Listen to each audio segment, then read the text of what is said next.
నిన్న పోస్ట్ చేసిన వీడియోకి వచ్చిన కామెంట్స్ అనమాట. చాలా కామెంట్స్ వచ్చాయి. వాటి గురించి షార్ట్‌గా ఒక వీడియో చేసి పెడతాను అనమాట. అయితే డిస్టెన్స్‌లో ఎల్ఎల్‌బీ చేయొచ్చా అని చెప్పేసి కొంతమంది అడుగుతున్నారు. డిస్టెన్స్‌లో చేయొద్దండి. ఎందుకంటే డిస్టెన్స్‌లో కొన్ని కాలేజెస్ మీకు చేయొచ్చు అని చెప్పి జాయిన్ చేసుకున్న ఎల్ఎల్‌బీ డిస్టెన్స్‌లో చేస్తే నో యూజ్ అనమాట. అసలు ఎల్ఎల్‌బీ చేసేదే అయితే ప్రాక్టీసు లేదా ఏదైనా జ్యుడిషియల్ ఎగ్జామ్ కోసం అటెండ్ అవ్వడానికి. బట్ మీరు గనక డిస్టెన్స్‌లో గనక మీరు ఎల్ఎల్‌బీ చేస్తే మీరు ప్రాక్టీస్ చేయలేరు. అంటే మీరు బార్ కౌన్సిల్ ఎన్రోల్ అవ్వలేరు, ఏబీఈ రాయలేరు, రాసినా మీకు మెంబర్షిప్ రాదనమాట. సో డిస్టెన్స్‌లో ఎల్ఎల్‌బీ చేయడం వల్ల నో యూజ్ అనమాట. ఎల్ఎల్‌బీ ఎందుకు చేస్తారు? ప్రాక్టీస్ చేయాలి, లేకపోతే జ్యుడిషియల్ ఎగ్జామ్‌లో పార్టిసిపేట్ చేయాలి, కాంపిటేటివ్ ఎగ్జామ్స్‌లో పార్టిసిపేట్ చేయాలని చేస్తారు. బట్ మీరు ఎప్పుడైతే డిస్టెన్స్‌లో ఎల్ఎల్‌బీ చేస్తే అది మీకు ఏబీ కానీ, బార్ కౌన్సిల్ మెంబర్షిప్కి కానీ, జ్యుడిషియల్ ఎగ్జామ్స్కి కానీ ఎలిజిబుల్ కారు.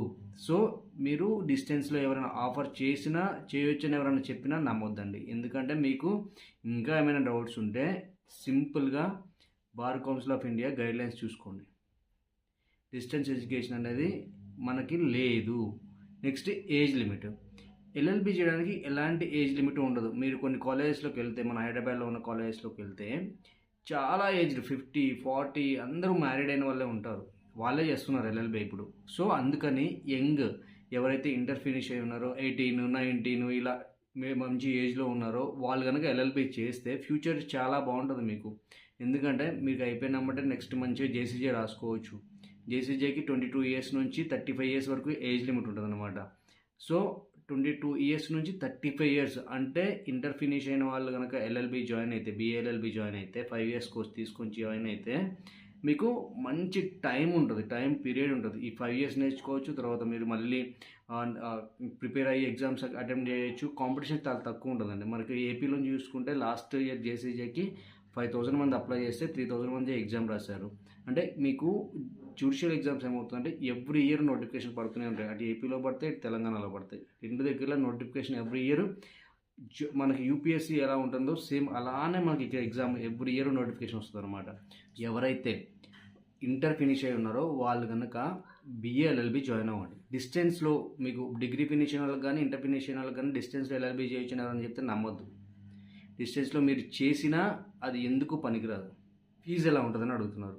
మీకు నేను అదే చెప్తున్నా అండి, చాలా వీడియోస్లో చెప్పా, మళ్ళీ చెప్తున్నా. ఎవరైతే లా సెట్ రాయండి. మీరు TS law set, AP law set రెండు ఉంటాయి. మనకి ఫిబ్రవరిలో నోటిఫికేషన్ వచ్చే ఛాన్సెస్ ఉన్నాయి. వస్తే నేను మళ్ళీ మీకు అప్డేట్ చేస్తాను. మీరు రాస్తే ఏమవుతుందంటే మీకు మంచి సీట్ వస్తుంది. సీట్ వచ్చిందంటే 30,000, 35,000 ఉంటుంది ఇయర్ ఫీజు వచ్చేసి. సో మీకు ఫ్రీ అయిపోతారు. 30,000, 35,000 కట్టుకుంటే మీకు అంతకుమించి ఉండదు. 30 నుంచి 35 మధ్యలో. నేను 2020లో రాసినప్పుడు నాకు సీట్ వచ్చింది. నాకు ఫీజు ఎంత ఉంటే 29,000 ఉండే, అంతే, అంతకుమించి లేకుండే. నేను ఇప్పుడు మొన్నటి వరకు అంతే కట్టా. సో అదే మా ఫ్రెండ్స్ కొంతమంది మేనేజ్మెంట్ సీట్ తీసుకున్నారు. కొంతమంది 80,000 కట్టిన వాళ్ళు ఉన్నారు, ₹1,00,000 కట్టిన వాళ్ళు ఉన్నారు, ₹150,000 కట్టిన వాళ్ళు కూడా ఉన్నారు.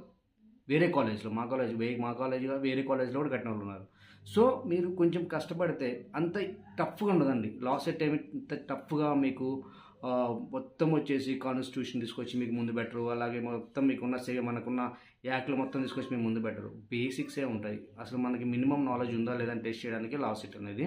దానికి సంబంధించిన బుక్స్ కోసం అడుగుతున్నారు. మీకు ఆన్లైన్లో అమెజాన్ కానీ, ఫ్లిప్కార్ట్ కానీ దొరుకుతాయి. అది లేదు అనుకుంటే మీరు మనకి కోటిలో విజేత బుక్ స్టోర్ అని ఉంటుందండి. లా స్టూడెంట్స్ అందరికీ తెలిసిందే ఇది, విజేత బుక్ స్టోర్. అక్కడ ఏంటంటే లాకి సంబంధించిన బుక్స్ మాత్రమే ఉంటాయి. ఆయన కూడా అడ్వకేటే, సీనియర్ అడ్వకేట్. ఆయనే రాసి ప్రింట్ చేసి మనకి ప్రీవియస్ పేపర్స్ కావాలన్నా, ప్రీవియస్ క్వశ్చన్స్ కావాలన్నా అక్కడే తెచ్చుకుంటారు. మనకి కోటి ఉమెన్స్ కాలేజ్ దగ్గర నుంచి అడిగితే ఎవరైనా చెప్తారు. అది 10కి ఓపెన్ అవుతుంది, 10 to మీకు కంటిన్యూగా ఉంటుంది అనమాట. అక్కడ ఓన్లీ లాకు సంబంధించిన బుక్స్ మాత్రమే దొరుకుతాయి అన్నమాట. మీరు ఒకసారి అక్కడ ట్రై చేయండి. లేదా మనకు ఆన్లైన్లో చాలా సోర్సెస్ ఉన్నాయండి. ఫ్లిప్కార్ట్ నుంచి కానీ, అమెజాన్ నుంచి కానీ ఇలా ఉంటాయి. అలాగే జేసీజే బుక్స్ గురించి అడుగుతున్నారు. జేసీజే బుక్స్ అంటే ఏమి ఉండవండి, బేర్ యాక్ట్సే ప్రిపేర్ అవ్వాలి కంపల్సరీగా. మనం bare act through index, definitions, sections, important previous papers, అంటే దానికంటూ మనం ఓన్ ప్లాన్ చేసుకోవాలి. నేను కూడా ఓన్ ప్రిపరేషన్ చేయట్లేదు, జేసీజే జాయిన్ అయ్యా అనమాట కోచింగ్కి. నాకు ఫిబ్రవరి నుంచి స్టార్ట్ అవుతుంది, 2025 బ్యాచ్కి జాయిన్ అయ్యా. సో అక్కడ నా ఎక్స్పీరియన్స్ గురించి మీకు షేర్ చేస్తా. బట్ ఇన్స్టిట్యూషన్ అనేది ఒక బేసేనండి. ఎందుకంటే ఎక్కడైనా సరే మీరు లాలో జాయిన్ అయినా, జేసీజే కోచింగ్లో జాయిన్ అయినా మనమే ప్రిపేర్ అవ్వాలి కంపల్సరీగా. లాలో వచ్చేసి వాళ్ళు చెప్తారు కాలేజ్లో చెప్తారు, ఇన్స్టిట్యూట్స్లో చెప్తారు, ఎక్కడైనా చెప్తారు. కానీ వాళ్ళు చెప్పినంత మాత్రాన వచ్చేది కాదు లా అనేది. మనకి ఇంట్రెస్ట్ ఉండాలి, మనం నేర్చుకోవాలి. లా టెర్మినాలజీ కూడా చాలా హార్డ్ ఉంటుంది అన్నమాట.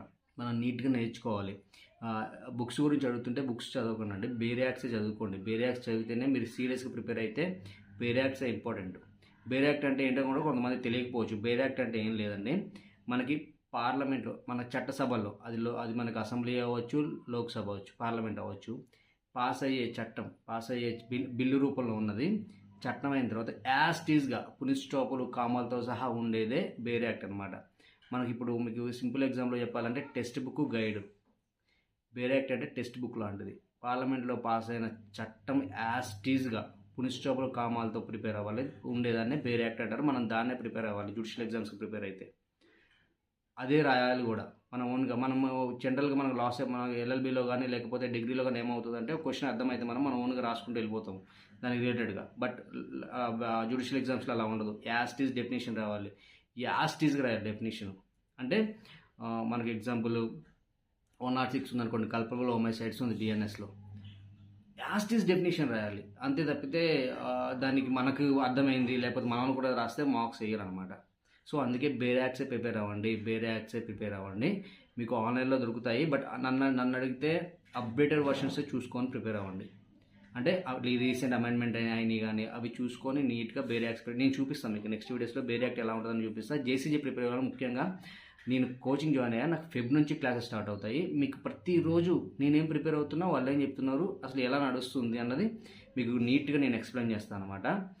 నెక్స్ట్ జేసీజీ అడిగారు, ఫీజు గురించి చెప్పేసా. నెక్స్ట్ వచ్చేసి బుక్స్ గురించి చెప్పేసా. ఇంకా కొంతమంది అడుగుతుంది ఏంటంటే అదే ఏజ్ గురించి అడిగారు కదా. బట్ మ్యారీడ్ అన్మ్యారీడ్, మీకు లా కాలేజ్ వెళ్తే మ్యారీడ్ అయ్యి పిల్లలు ఉన్న వాళ్ళే చాలామంది చదువుతున్నారు ఈ రోజుల్లో లా సెట్ ఎల్ఎల్బి అనేది. ఇంకా కొన్ని కామెంట్స్ ఏమున్నాయి, డిస్టెన్స్ గురించి చెప్పేసా. మీకు ఇలా నాకు కామెంట్స్ చేసి డౌట్స్ ఉన్న వాళ్ళు ఏమవుతుందంటే, మీరు కామెంట్ సెక్షన్లో ఒకరోజు లైవ్కి వస్తా. లైవ్కి వచ్చినప్పుడు మీరు కంటిన్యూ క్వశ్చన్స్ అడుగుతుంటే నేను ఆన్సర్ చేస్తూ ఉంటాను. అది ఏదో ఒక రోజు నాకు కామెంట్ సెక్షన్లో కామెంట్ చేయండి. చేస్తే అప్పుడు మనం లైవ్కి పోదాము. లైవ్కి ఉన్నప్పుడు మీరు అడిగినామంటే నేను ఆన్సర్ చేసే ప్రయత్నం చేస్తాను. మీకు చెప్తున్నా కదండి, ఎల్ఎల్బిలో లా సెట్ జాయిన్ అయిన దగ్గర నుంచి మీకు అడ్మిషన్ వచ్చేంత వరకు, ఆ తర్వాత బార్ కౌన్సిల్ ఎన్రోల్మెంట్ కానీ, ఏబిఈ ఎగ్జామ్ కానీ, ఏబిఈ క్వాలిఫై సిస్టమ్ కానీ, అది ఫార్మాట్ కానీ, నెక్స్ట్ జేసీజే కానీ, మినిమం అంతా నీకు హెల్తీ ఇన్ఫర్మేషన్ నేను ఇస్తానండి. ఎందుకంటే హెల్తీ ఇన్ఫర్మేషన్ ఎందుకు ఇస్తా అంటే, నా కోసం నేను రీసెర్చ్ చేసుకున్నా కాబట్టి మీరు కొన్ని ఛానల్స్, మంచి ఛానల్స్ ఉన్నాయి యూట్యూబ్లో, అవి కూడా ఫాలో అవ్వండి. ఎందుకంటే ఒక 2-3 ఛానల్ చూస్తే, ఒక 2-3 ఛానల్ చూస్తే ఒక ఇద్దరు సేమ్ ఇన్ఫర్మేషన్ ఇచ్చారు అంటే అది ఎంతో కొంత కరెక్టే ఉంటుందని అర్థం అనమాట. సో అన్నీ చూసి నీట్గా అన్నది తప్పితే డిస్టెన్స్లో వాళ్ళు చెప్పారు, డిస్టెన్స్లో చేయొచ్చు అని వీళ్ళు చెప్పారు. మీకు ఇంకా ఒకవేళ వీడియోస్ మీద నమ్మకం లేకపోతే ఏం చేస్తారంటే, వెబ్సైట్స్ ఉంటాయి. మీకు టీఎస్ లా సెట్ అంటే టీఎస్ లా సెట్ అని కొడితే వెబ్సైట్ వస్తుంది. ఓపెన్ చేశారంటే మీకు నీట్గా ఉంటుంది. లాస్ట్ ఇయర్ నోటిఫికేషన్లోకి వెళ్ళండి, క్లిక్ చేయండి. అందులో ఏజ్ లిమిట్తో సహా మీకు కావాల్సిన ఎలిజిబిలిటీ క్రైటీరియా మొత్తం ఉంటుంది. ఏబి వెళ్ళండి, మనకి జేసీజే కావాలంటే ఏపీ హైకోర్టు కానీ టీఎస్ హైకోర్టు కానీ వెబ్సైట్ ఓపెన్ చేయండి. అందులో లాస్ట్ ఇయర్ నోటిఫికేషన్ చూడండి.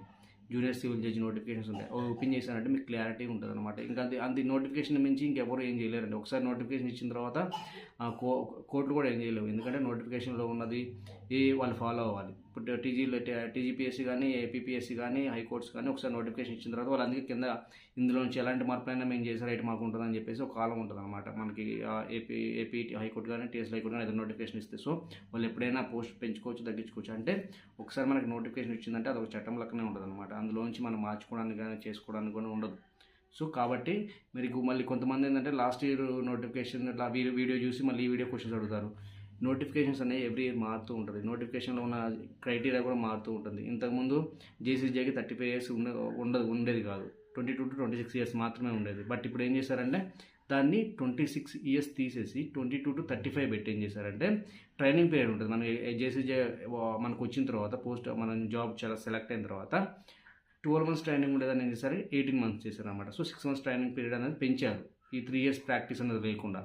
సో ఇప్పుడు ఏంటంటే 22 నుంచి 35 ఇయర్స్ వరకు ఉన్న వాళ్ళందరూ రాసుకోవచ్చు. వాళ్ళకేం ప్రాక్టీస్ ఏం అవసరం లేదు. 3 ఇయర్స్ ప్రాక్టీస్ అనేది ఇంతకుముందు ఉండేది, ఇప్పుడు లేదు. సో ఇదే అనమాట. ఇవన్నీ మారుతూ ఉంటాయి ఎవ్రీ ఇయర్ నోటిఫికేషన్కి. మీకు ఏఏబీ చూసుకుంటే ఏంటంటే లాస్ట్ ఇయర్ దానికి ఏఏబీ 18కి ఏంటంటే ఫైనల్ ఇయర్ స్టూడెంట్స్ ఎలిజిబుల్ కాదు. బట్ ఢిల్లీలో స్టూడెంట్స్ కొంతమంది కేసు ఫైల్ చేస్తే దానికి ఏఏబీ ఫైనల్ ఇయర్ స్టూడెంట్స్ కూడా ఎలిజిబుల్ అని చెప్పేసి మనకి ఆర్డర్ వచ్చిందనమాట. అంటే ఇలా ఉంటుంది. ఎల్ఎల్బి అనేది సేమ్ ఇలానే ఉంటుంది. రేపొద్దున మీరు ప్రిపేర్ అయినా సరే ఒక కేసులో ఇలా అయింది కదా, ఇంకో కేసులో అలా ఉండదండి. మనం ఎప్పటికప్పుడు కేసులాస్ అప్డేట్ అవుతుండాలి. అన్ని స్టేట్ సైజ్ సంబంధించిన హైకోర్ట్స్, అలాగే సుప్రీంకోర్టు కేసులాస్ ఎప్పటికప్పుడు అప్డేట్ అవుతూ ఉండాలి. ఇలాంటి వాటికి కూడా మనం అప్డేట్ అవుతూ ఉండాలి. ఒక ఇయర్ వచ్చిన నోటిఫికేషన్ బేస్ చేసుకొని, ఒక ఇయర్ వచ్చిన మనకి ఇన్ఫర్మేషన్ బేస్ చేసుకొని మనం ఎప్పుడు దాన్నే ఫాలో అవ్వద్దు. అది మారుతూ ఉంటుంది, ఎవ్రీ ఇయర్కి మారుతూనే ఉంటుంది. సో కాబట్టి మీకు హెల్తీ ఇన్ఫర్మేషన్ కావాలంటే నా ఛానల్ లైక్ చేసి, షేర్ చేసి, సబ్స్క్రైబ్ చేసుకోండి. మీకున్న డౌట్స్ని కామెంట్ సెక్షన్లో కామెంట్ చేయండి. నేను తప్పకుండా మీకున్న డౌట్స్ అన్ని క్లియర్ చేస్తాను. ఎందుకంటే నేను ఛానల్ స్టార్ట్ చేసిన ఒక ఇయర్స్ నుంచి రెగ్యులర్గా వీడియోస్ అప్లోడ్ చేస్తున్నాను. ఇయర్ అప్లోడ్ చేయలేదు, ఇయర్ గ్యాప్ ఇచ్చాయి. ఎందుకంటే నాకు ఫైనల్ ఇయర్ ఎగ్జామ్స్ ఉన్నవి, కొంచెం లా కాబట్టి. సో చేసే టైం దొరకలేదు. ఇప్పటి నుంచి ఎలాగో నాది ఇంకా ఫైనల్ అయిపోతానికి వచ్చింది. ఇంకో 3-4 మంత్స్ అయితే కంప్లీట్ అవుతుంది. నేను జేసీజీ కూడా జాయిన్ అయ్యాను కాబట్టి మీకు మంచి ఇన్ఫర్మేషన్ ఇచ్చే ప్రయత్నం చేస్తాను.